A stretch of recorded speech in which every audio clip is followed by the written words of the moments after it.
నెల 13న కోనసీమ జిల్లాలో చంద్రబాబు పర్యటన. పిచ్చుకలంకలో రైతులతో ముఖాముఖి, అన్నదాతల సమస్యలను నేరుగా అడిగి తెలుసుకోనున్న సీఎం. ఏర్పాట్లను వేగవంతం చేసిన అధికారులు.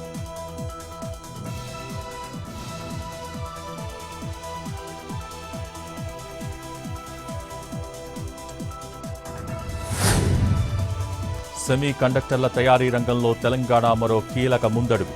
దేశంలో తొలి సీఎంపీ ప్యాడ్ టెక్నాలజీస్ హబ్ హైదరాబాద్లో ఏర్పాటు. టీ వర్క్స్లో లాంఛనంగా ప్రారంభించిన మంత్రి శ్రీధర్ బాబు.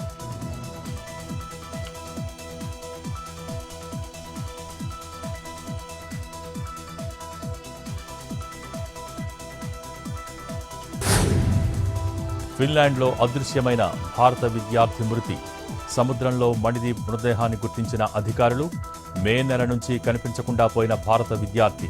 ఈ మృతిపై ఎలాంటి నేరపూరిత అనుమానాలు లేవని అధికారులు స్పష్టీకరణ.